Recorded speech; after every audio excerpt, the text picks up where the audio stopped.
Aso nyo, anak ng tibak short naman talaga.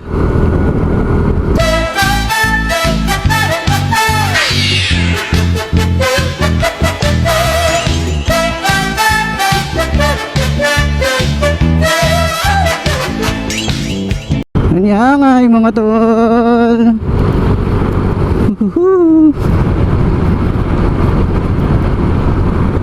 Off to work again mga tol.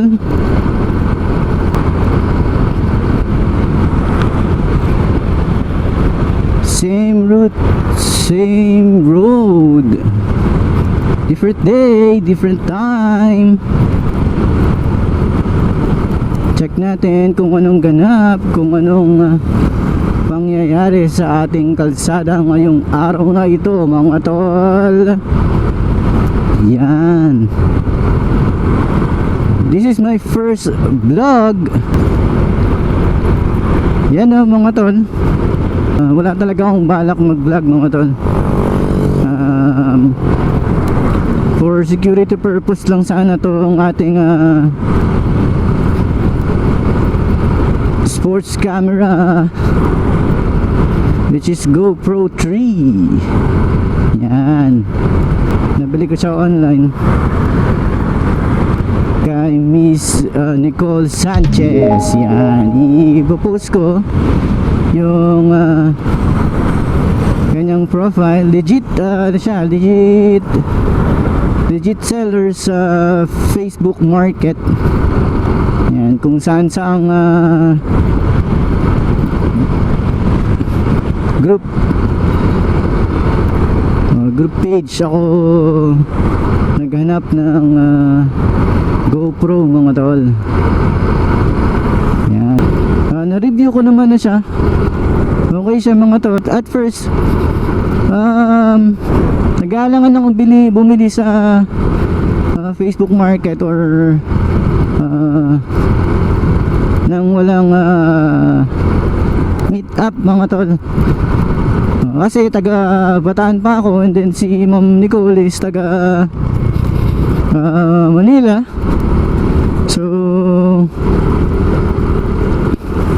although syempre pagka ganun mga tol, pag bibili kayo online, lalo na't mga second hand, syempre check nyo yung seller, yung ratings niya sa, lalo na sa kung sa Facebook Market may mga ratings naman yan. Check nyo yung mga binibenta nila online para hindi kayong magano. And then yung communication din,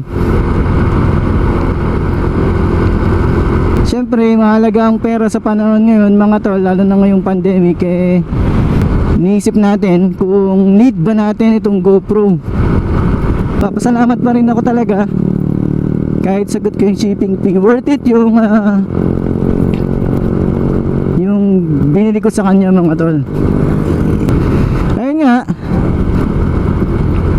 at first nag-aalangan ako dahil nga syempre alam na natin sa panahon ngayon maraming mga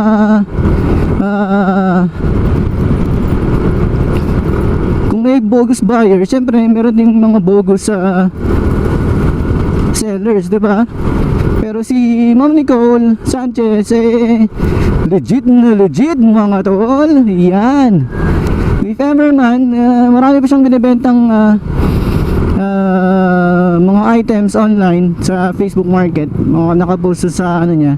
If ever, ilalagay ko yung link below ng kanyang Facebook Market marketplace. Check nyo na lang dun mga tol, baka may mga gusto kayo. Yan, shoutout sa iyo Ma'am Nicole Sanchez. Salamat sa iyong GoPro Hero 3. Yan. Bakit free fall tayo mga tol, free fall. Yan. Pag dito sa part na to, nagpi-free fall tayo dahil pababa. Kahit pa paano makakatipid tayo sa gasolina. Yan.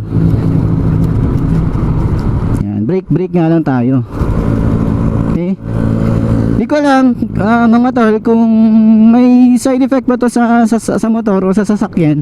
Pag nagpi-free fall ka, yung hindi ka throttle o hindi ka nagsisilinyador, kindly comment na lang mga tol kung meron bang side effect to. Pero ang kainaman nito mga tol, kahit pa paano nakakatipid tayo sa gasolina. Kasi nga hindi tayo hindi tayo nagsisilinyador. Okay? So ayan, kung mapapansin nyo, tumatakbo tayo ng 30. May time pa dito na tatakbo ka ng 50 mga tol. Minsan pa nga 60. Ayan, papunta na tayong 40. Kung nakikita nyo yung aking speedometer, ayan, mapapalo pa nga ng 45. Palo to ng 50 mga tol. Pag ganun dire-diretso tayo kung walang nasa harapan natin. Okay? Di naman tayo nagmamadali mga tol, kaya okay lang. So off to work tayo. Kung sa mga nakakaalam sa lugar na to, so ako ay from Bataan, Dinalupihan. Dito lang naman sa may San Pablo mga tol. Yan, malapit lang sa Olongapo. Yan, ang work natin ay sa Olongapo City. Yan, pag di ka nagmamadali, siguro ang biyahe natin papasok is 40 to 45 minutes. Ganun. Pag di ka nagmamadali mga tol. Kaya tayo, hindi naman tayo nagmamadali ngayon, kaya okay lang. Bakit? Mga iba nagtataka, yung mga iba taga-Olongapo, San Pablo Dinalupihan lang yan, dapat yan mga 20 minutes lang yan, maximum na yung 25 minutes. Sa Barreto pa po ako mga tol. So San Pablo Dinalupihan to Barreto, yan, Barangay Barreto, Olongapo City. So ayun, kaya 40 to 45 minutes pag di ka nagmamadali. Pag nagmamadali ka, pag tumatakbo ka ng mga 60, 70, siguro mga 25 to 30 minutes nandun ka na. Yan. So ito na yung boundary mga tol ng Bataan, o Dinalupihan Bataan at Olongapo City. Ang boundary niya ay yung Barangay Bangal. At ayun, welcome to Olongapo City, home of the most beautiful women in the world. Yon, nabasa nyo mga tol. So ayun nga,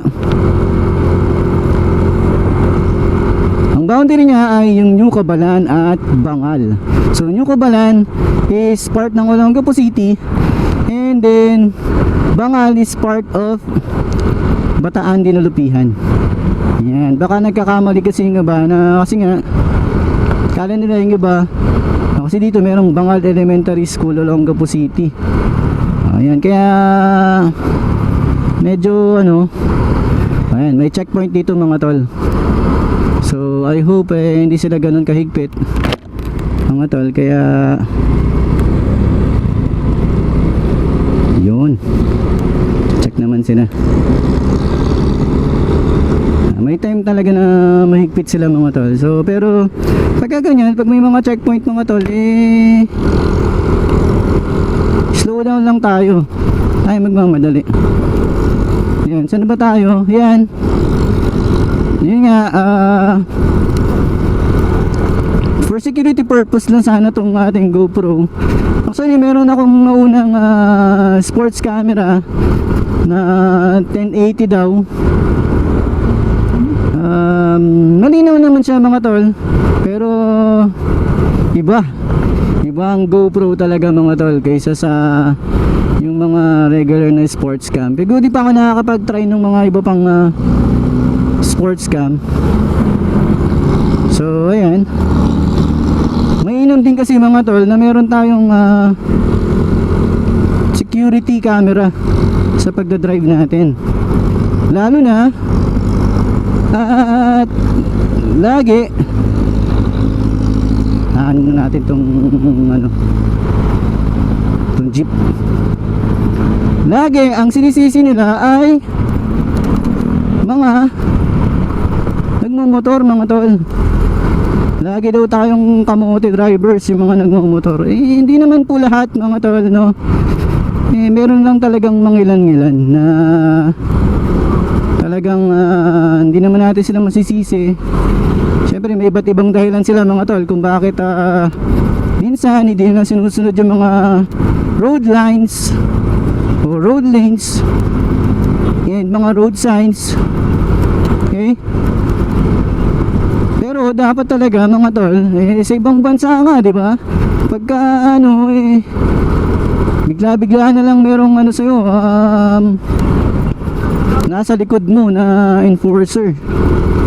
Kaya at least, katulad nito, makikita natin yung hindi karamihan mga kamote riders. Okay, kaya nga nang pina-follow natin si Colonel Busita, sabi niya nga lahat tayo ay biktima ng sistema. Okay, pero kasi kung sakasakali, di ba dapat alamin din natin mga tol yung mga road rules. So ayan, nandito na tayo sa New Cabalan. Ito yung tinatawag na ng kalapate, dahil merong kalapating hindi lumilipad dito mga tol. Ayan, free fall ulit tayo mga tol. Ayan. So maraming pagkakataon dito na lagi tayong nag-free fall dito mga tol pag bumabiyahe tayo. Yan.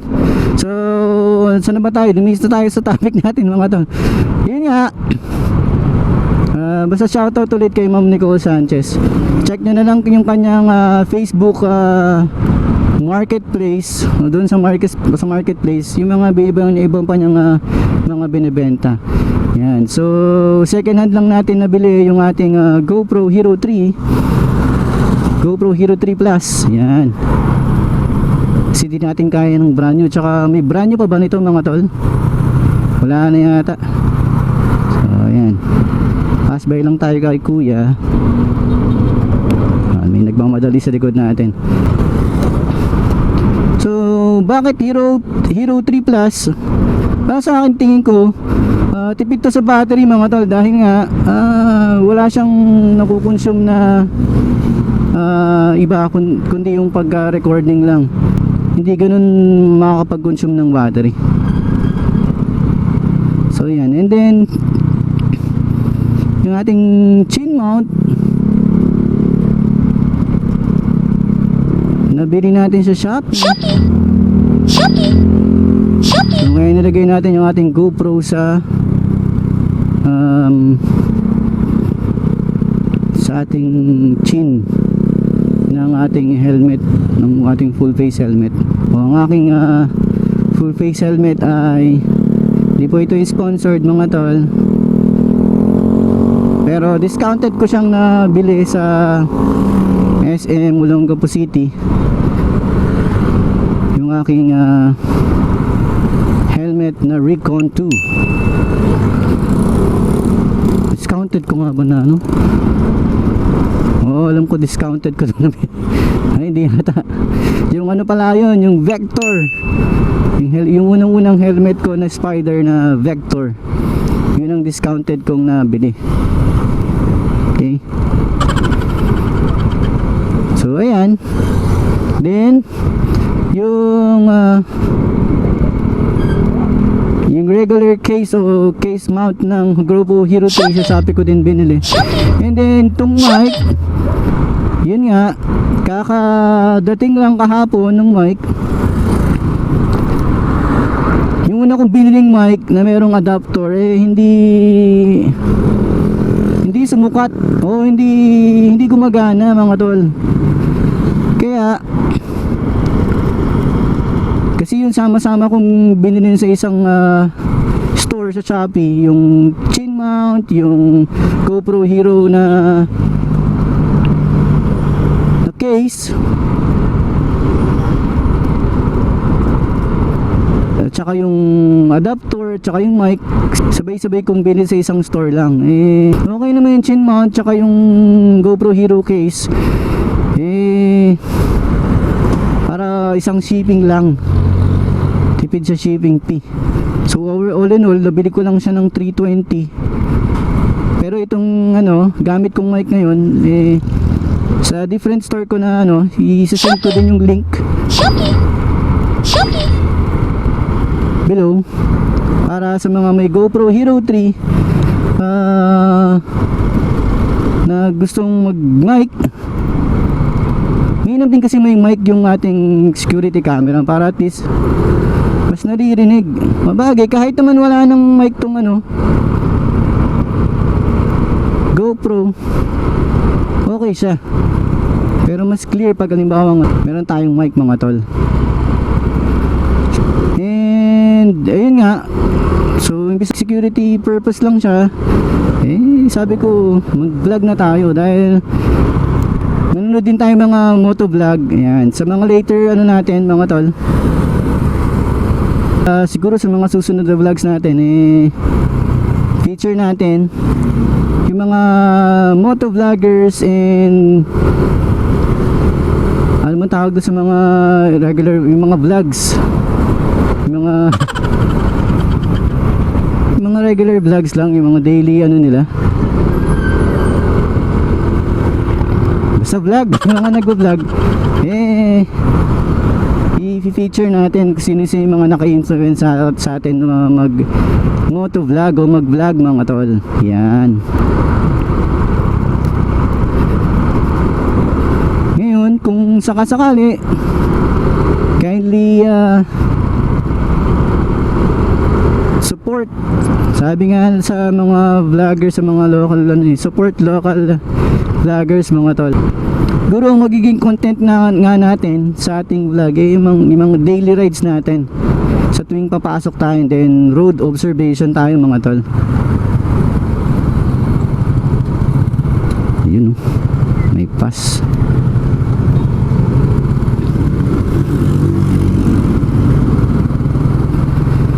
And pa siguro yung mga rules sa roads i-feature din natin, baka kasi nakakalimutan ng iba mga tol.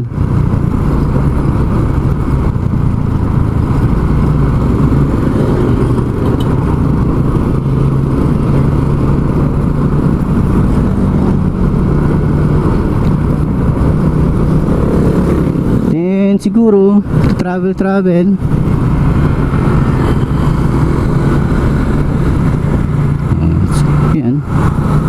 Yan, katulad yan mga tol yan, pati yung mga na yan.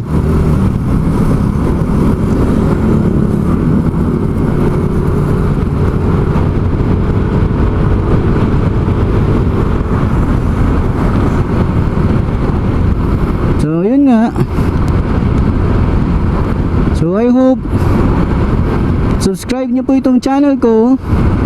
And kung halimbawang nagustuhan nyo itong video na to, please click yung like and mag-comment na rin kayo mga tol. So subscribe and then click nyo na rin yung notification bell. Uy, si Kuya Bumpens, diba? Oh. Mamadali.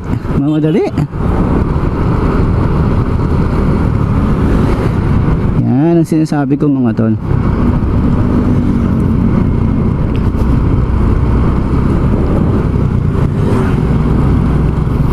Then siguro idilibutin natin yung Olongapo mga tol.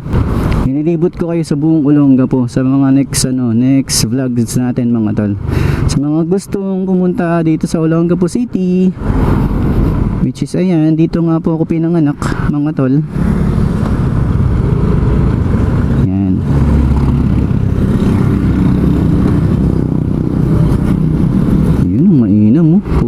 Naka-gear. Sana all. Shoutout sa iyo tol na naka full gear. May biyahe siguro, may long ride siguro yun si tol. Traffic dito mga tol dahil may ginagawa dito.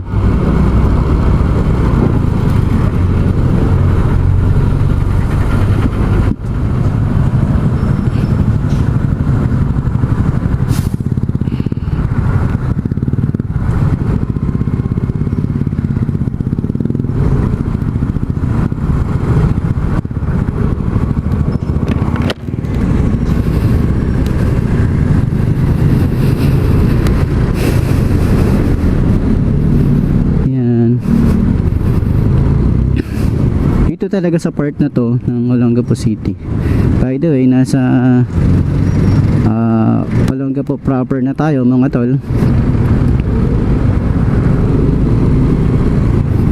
Ayan. Kahit pag walang ginagawang minsan talaga pagka busy hours dito sa part na to mga tol, traffic talaga dito. Hindi naman nagta-traffic dito ng mga oras yung inaabot mo. Hindi siya nag-heavy traffic ng mga ganun katagal.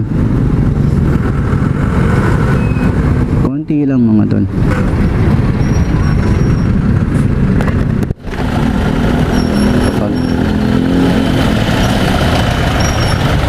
So ayan.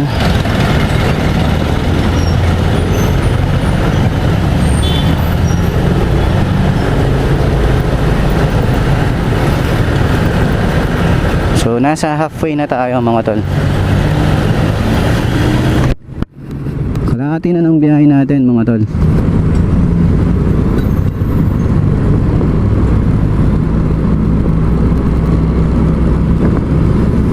Oh, pakasweet naman.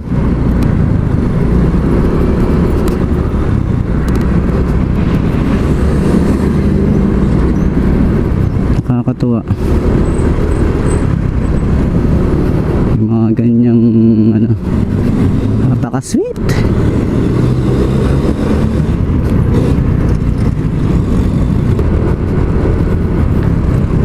Ay nako. Uya. Tatawid, hindi titingin ko saan. Ay nako naman talaga naman palaman. Huhu. Mapapangiti ka na lang eh.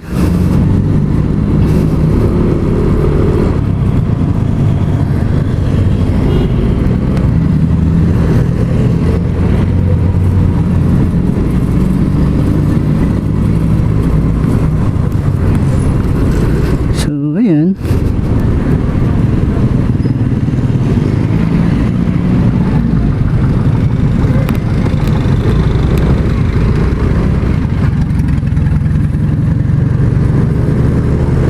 Deposit tayo sa BPI before tayo tuluyang pumasok sa trabaho mga tol. Malapit na tayo sa BPI.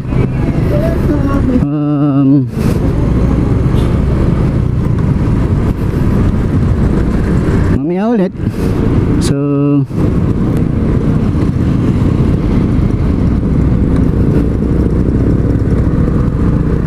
balik tayo mamaya mga tol.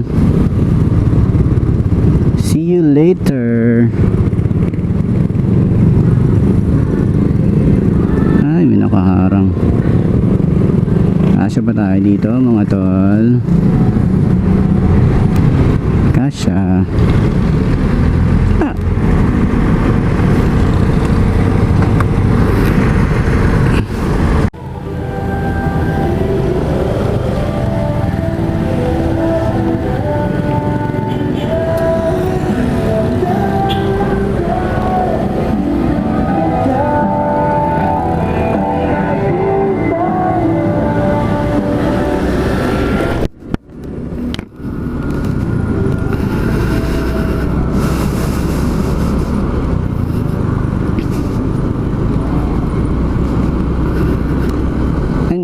Again mga tol. Yan, we're done. We're done. Nag-deposit na tayo mga tol. Pang emergency purposes mga tol. Yan.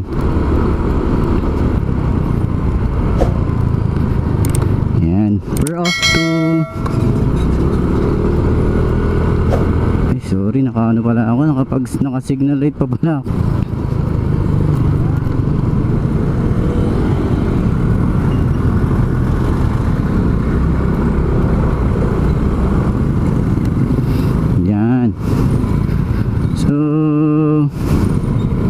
Konting biyahe na lang, siguro mga 15 minutes na lang to.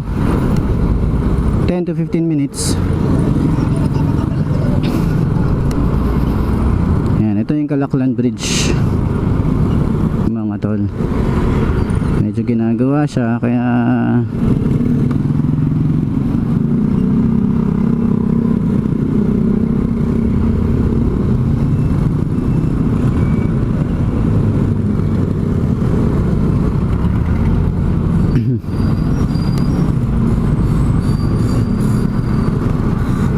so yung dinaanan natin kanina, yun yung parang pinaka main market ng Olongapo City mga tol.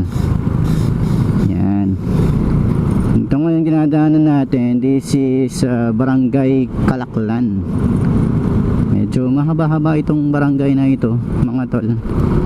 So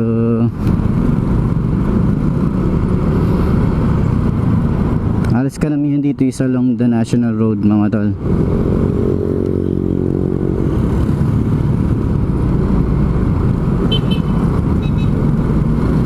Yan.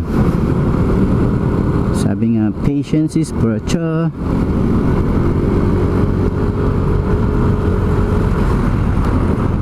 Mahirap mag-overtake doon sa left side mga tol. Hirap na.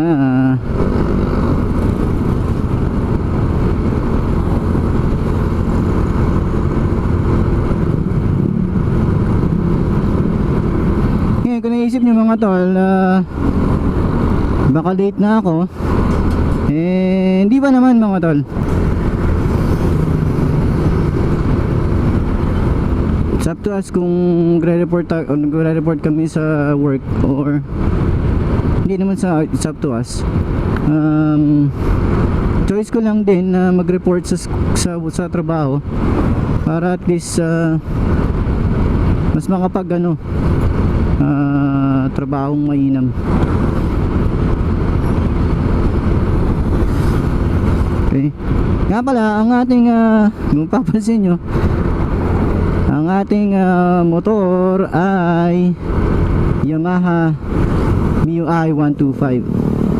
Yan.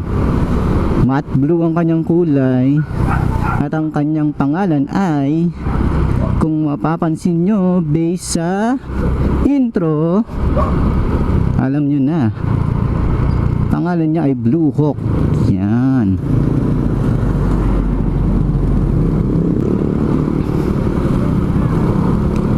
Si Blue Hawk mga tol. So kakukuha ko lang this year nitong ni Blue Hawk, itong ating motor.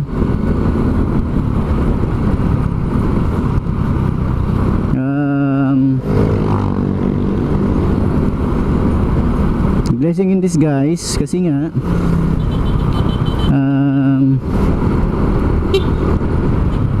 nag-pandemic mga tol. So walang masakyan, kaya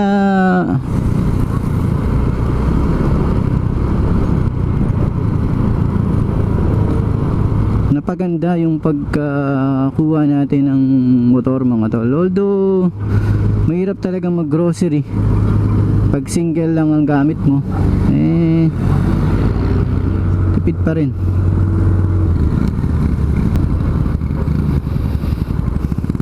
Kaya nga, uy, si kuya madali.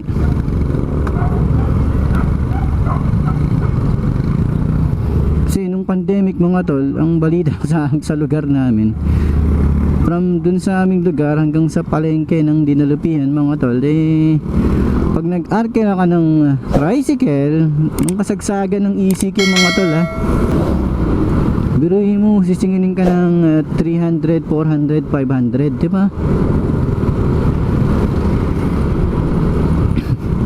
Pang ano mo na yun tol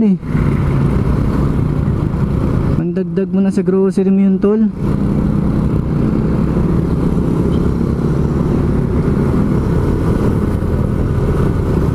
Although naintindihan natin talagang wala silang biyahe, pero mahirap nung kasagsagan ng ECQ mga tol. Okay, so itong Kalaklan, Ito yung Calaklan Cemetery o Olongapo City Cemetery. Nandito tayo sa Banking Road of Olongapo City. Yan, tinatawag ng Banking Road dahil sarap mag-banking dito. Kaso lang, gagawin mo lang yun pag walang ganong sasakyan. O ready rin dapat. Okay? Kasi nga, hindi naman tayo, wala tayo sa racetrack. Sa racetrack lang tayo nagbabanking. Uy, may malaking truck sa likod. Natakot ako pag mayroong malalaking truck sa likod ko eh. Naalala ko yung Final Destination. So, ayan.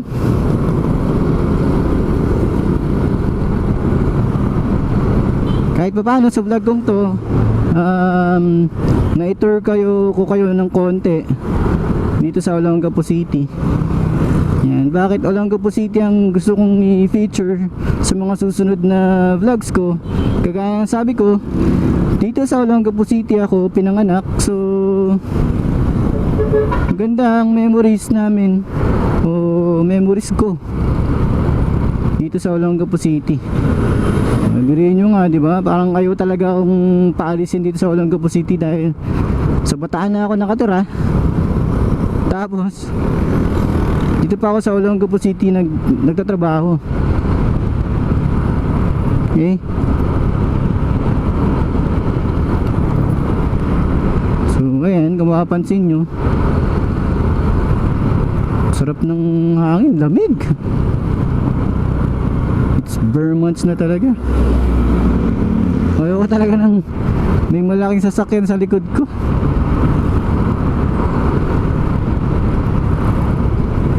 Tapos titikit pang may inam sa'yo. Ay, paktay ka diha.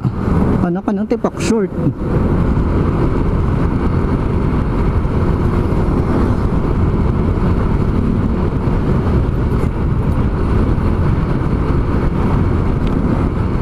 So I hope medyo malapit na tayo mga tol, no? I hope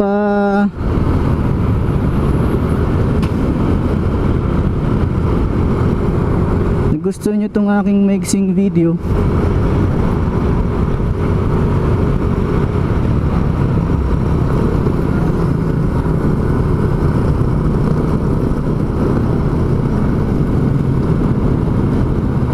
Paunahin na natin si tol na truck.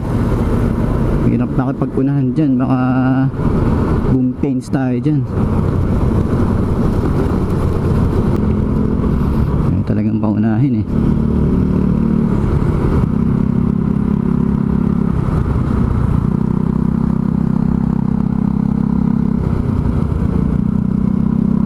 Seman ba to? No, akala ko yung tropa natin eh. Akala ko yung mga tol natin.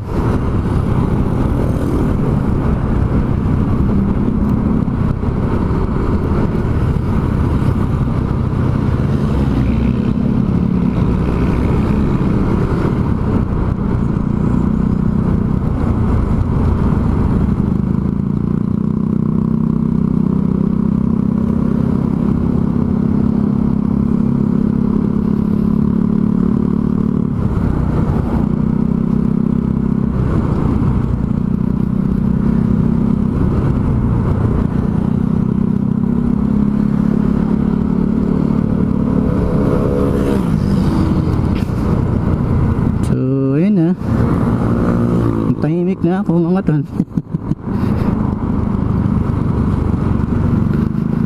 So I hope mga tol supportahan nyo po yung aking channel.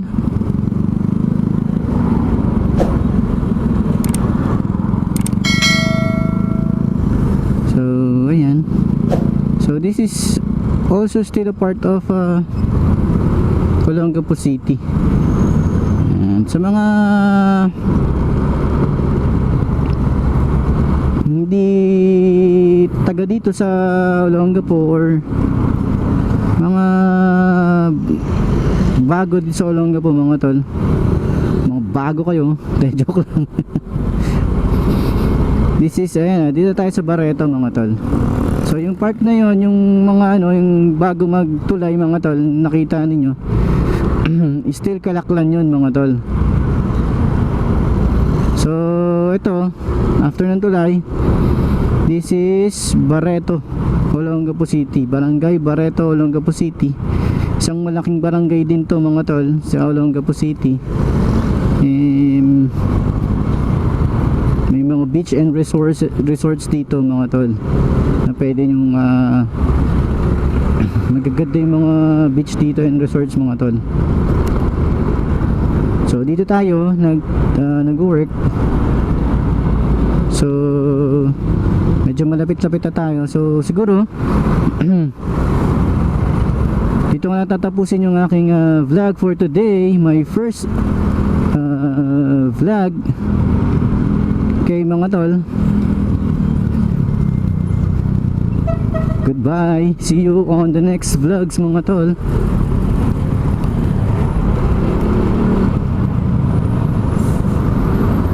Ride safe mga tol.